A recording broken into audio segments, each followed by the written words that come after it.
Jóvenes, ¿qué tal? Muy buenos días. Aquí estamos todavía en la clase de Historia Moderna de la Política Occidental con el doctor Giri Sicora. El doctor Giri es parte del cuerpo académico de la Universidad Iberoamericana en la licenciatura en Relaciones Internacionales. El doctor Giri es doctor en Historia, es de origen polaco, si mal no recuerdo, doctor, o alemán. Punto menos. Yo soy estudiante de Praga, de un país que ya no existe, que se llamaba Checoslovaquia, que ahora, después de caída del muro de Berlín, se llama República Checa. República Checa. Ah, muy bien. Ya lo sabes. Ahora ya lo sabemos. El doctor Giri es, les decía, experto en temas de historia sobre todo europea. La verdad es que en lo particular le tengo una admiración importante por todo lo que sabe, pero además por la manera en la que nos lo podrá explicar. Hablaremos un poquito sobre el imperialismo en el siglo XIX, el imperialismo europeo. Y bueno, hay tres grandes puntos que quisiera resaltar. Yo le voy a dar un poquito las preguntas al doctor y él nos va a estar platicando desde su conocimiento, su investigación, su perspectiva, todo lo que puede sintetizar en algunos minutos de estos temas. Bueno, el primero, doctor, ¿cómo ha llegado Europa a ser tan rica? Era una de las preguntas que nos hacíamos en la clase. ¿Cómo es que Europa ha llegado a ser tan rica cuando a lo mejor el territorio es mucho más pequeño, cuando a lo mejor las riquezas naturales pueden ser más grandes, más vastas en algunos otros territorios, y Europa concentra una riqueza importante en el mundo? Estimados estudiantes, querido auditorio, gracias a profesor Carlos por la presentación, y ya está perdonado por no saber cuál es mi origen. Y primero, antes de contestar la pregunta, voy a poner un paréntesis, porque para cada profesor, y más se tiene alto nivel de los estudios, lo más importante son las líneas de investigación, y para cada doctor su investigación eso es como un bebé que está papachando y que le gusta observar todos los días y darle seguimiento, por supuesto. Hace 2 años me tocó una asignatura en taller de síntesis 1 que tenía objetivo la historia y la política y análisis de las políticas regionales de los países árabes. No nada de ver con el tema que estamos ahorita desarrollando o discutiendo, pero primera línea de investigación, países árabes. Segunda línea de investigación, terrorismo islámico. Y luego tercera línea de investigación, y inclusive esas son mis últimas publicaciones en las revistas de Universidad Iberoamericana, en Epiqueya o en Entretextos, que es el tema del eterno poder del presidente ruso Vladimir Putin, y parece que se va a seguir perpetuando. Y último, que salió al final del año pasado, es el conflicto armado entre Armenia y Azerbaiyán, que se están como disputando sobre el territorio que se llama Nagorno-Karabaj, que terminó con la negociación el 10 de noviembre del año pasado, y eso fue la fecha justo del corte. Y ahora voy al grano, dentro del contexto de la pregunta del compañero: ¿cómo ha llegado Europa a ser tan rica? No quiero perder de mis ojos o de mi mente la delimitación del tema que estamos platicando, que es el imperialismo europeo en el siglo XIX. Voy a empezar con una frase célebre del historiador que es como mi favorito, Eric Hobsbawm, que dice: largo siglo XIX y corto siglo XX. Siglo XIX podemos delimitar desde la Revolución Francesa 1789 hasta la fecha de la Primera Guerra Mundial, que ustedes seguramente recuerdan, que fue en 1914. Y prácticamente este siglo XIX tan largo según Hobsbawm fue el periodo relativamente de paz. Semana pasada con mis estudiantes en una materia de las relaciones internacionales que tengo esta primavera que se llama Estudios Europeos, nos tocó la lectura del autor que se llama Alcalde, y el libro se llama Introducción al Derecho de la Unión Europea.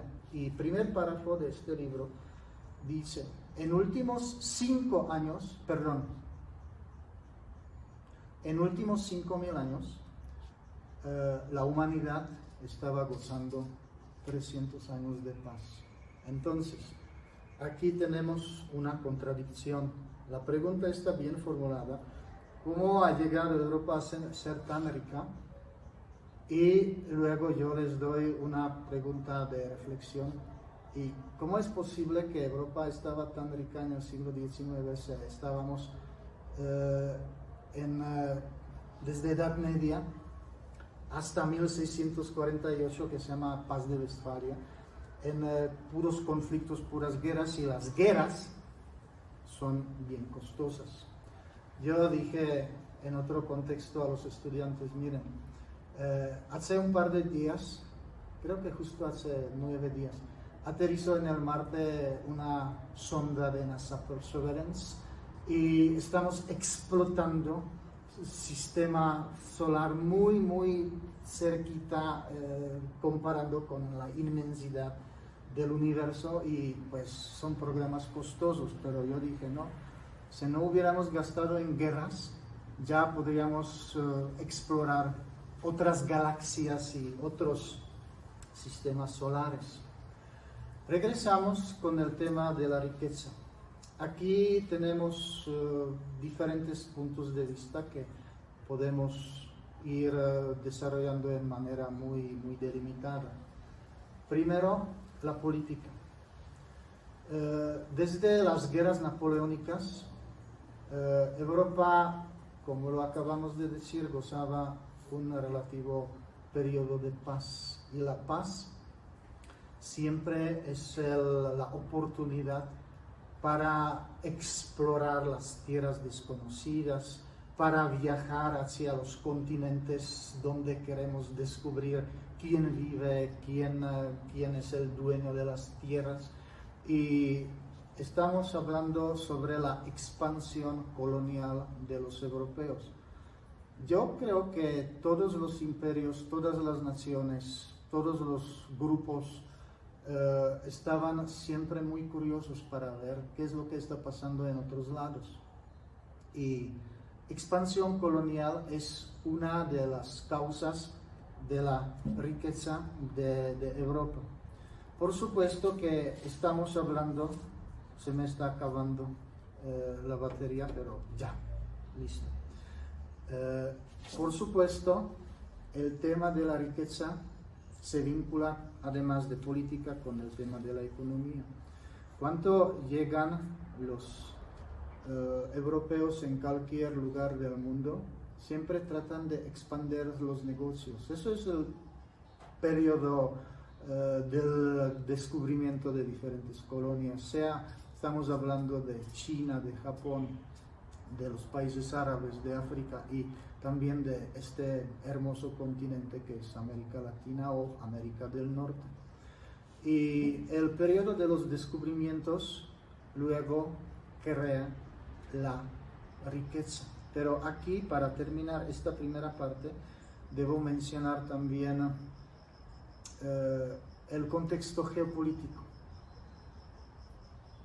Geopolítica tiene su origen en las finales del siglo XIX y un protagonista bastante importante se llamaba Mackinder.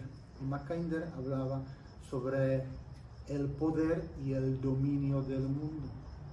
Y decía, ¿quién domina el territorio terrestre dentro del contexto de Heartland? Que fue un término muy particular, domina solo una parte del mundo, pero quien domina los mares, domina el mundo entero.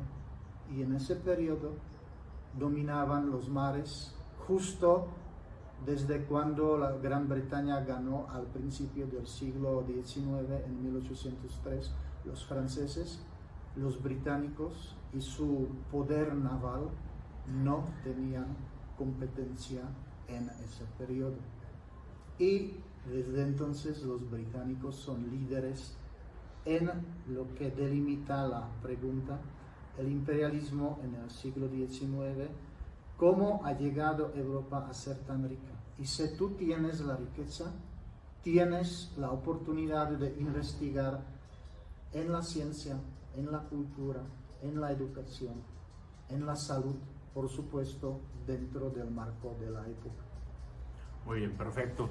Espero que ya les haya quedado mucho más claro de dónde proviene la riqueza de los europeos con un territorio tan pequeño, pero con esta curiosidad, este tema de explorar el posicionamiento, la tecnología y demás que se fue desarrollando. ¿Por qué Europa, Giri, sigue siendo referente de desarrollo? ¿Por qué Europa hasta nuestros días y con origen en el siglo XIX sigue siendo un referente de desarrollo, dado que este contexto incluso del siglo XIX ya ha cambiado, ¿no? Gracias, Carlos, por la pregunta que sí me gusta.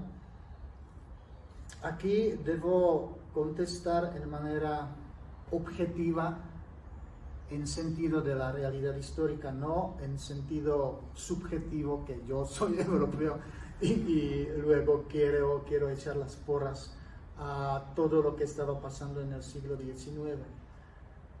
Estamos, como soy profesor de Historia de las Relaciones Internacionales, aquí tengo de hecho un par de libros favoritos. Son libros bastante gruesos, pero siempre los estudiantes se quedan un poco espantados al principio de cada semestre cuando se imparte esta asignatura. ¿Por qué Europa sigue siendo un referente de desarrollo?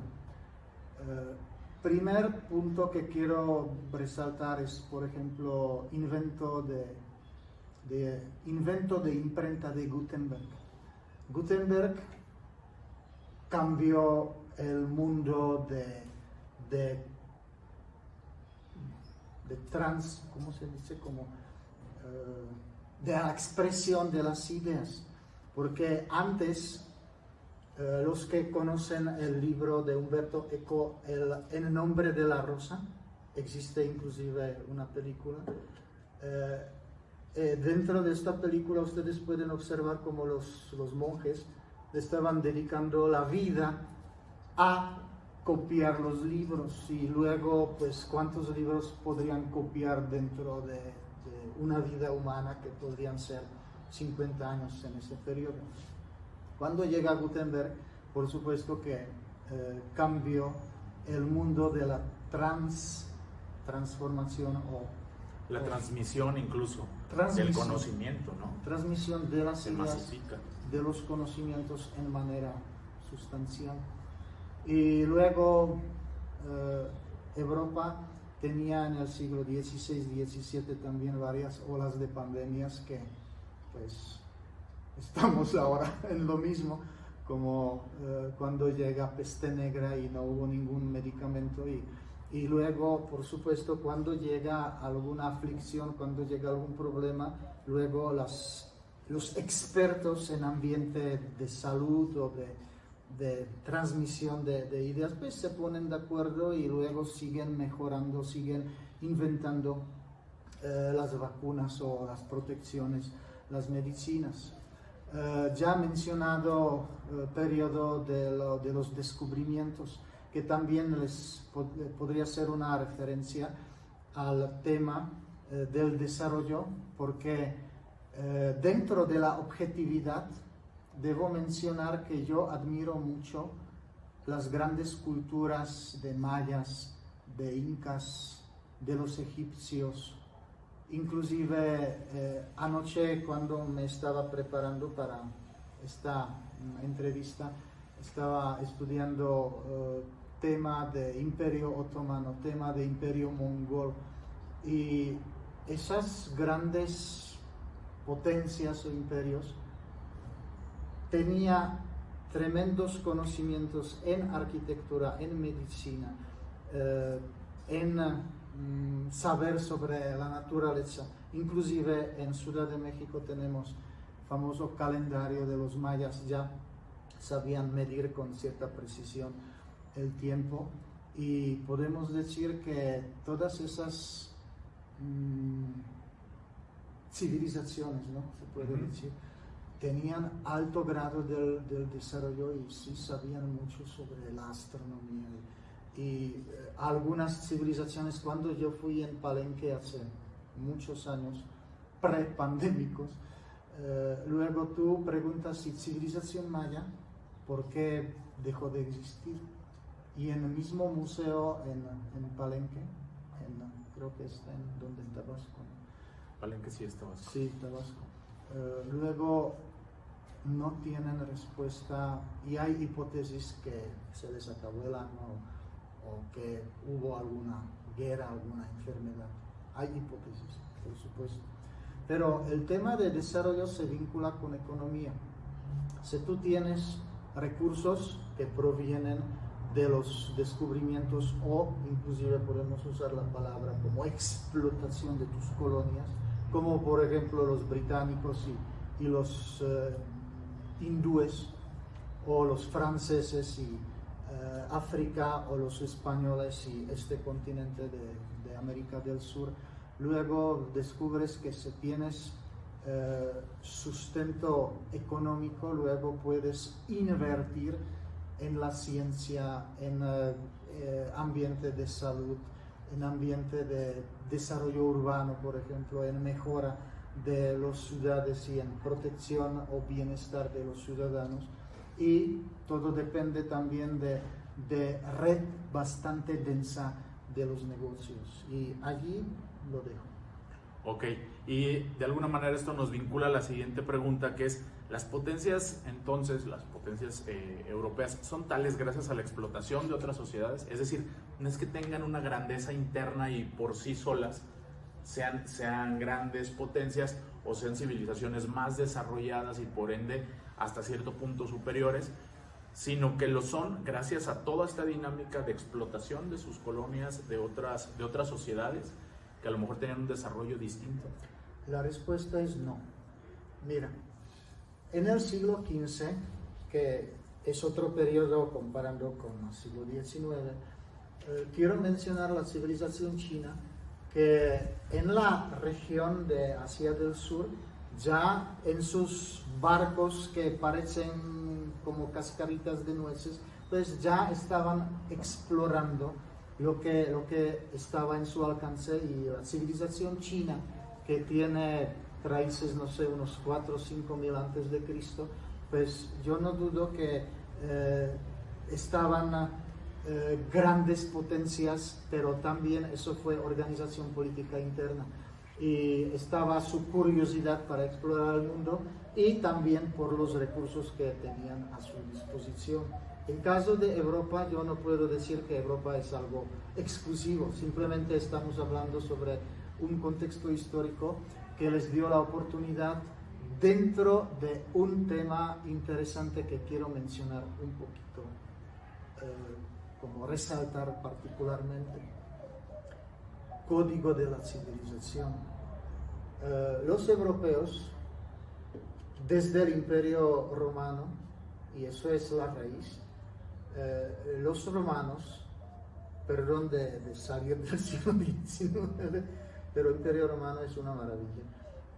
Los romanos se consideraban como civilizados, y los que estaban afuera de las fronteras del Imperio Romano, que se estaba un par de siglos inflando hasta la caída del Imperio Romano, se consideraban como bárbaros. Y ese concepto, comparando con civilización árabe, con civilización china, civilización japonesa, civilización de los incas, de los mayas, ya se quedó como una especie de herencia cultural.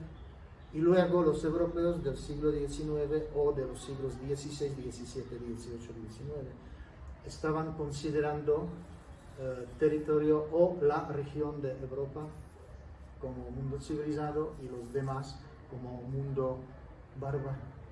Y sentían mucha necesidad, por decirlo así de manera muy genérica para no extender mucho esta plática, sentían necesidad primero expandir los negocios, eso sí es hecho. Segundo, llevar la cultura a los pueblos que consideraban como bárbaros y sin pensar que estos mismos pueblos, tipo China, tipo aquí cultura maya o tipo península arábica, pues ya tienen su civilización milenaria, y eso es lo que también causó el gran choque de culturas, por supuesto. Y el tema, no podemos terminar sin mencionar el tema de la Iglesia Católica o de la religión. ¿Dónde llegan los europeos tipo corona española?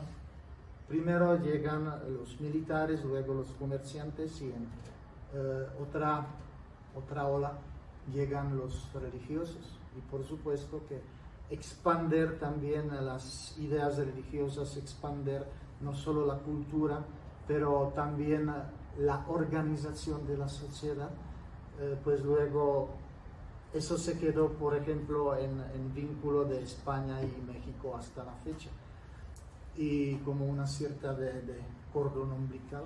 Y lo que llevaron los españoles para acá, pues luego sí se queda, solo que la religión es una especie de híbrido entre la religión prehispánica y la religión que llevaron los españoles, y la religiosidad que existe aquí, pues prácticamente este contexto en Europa es un poco diferente.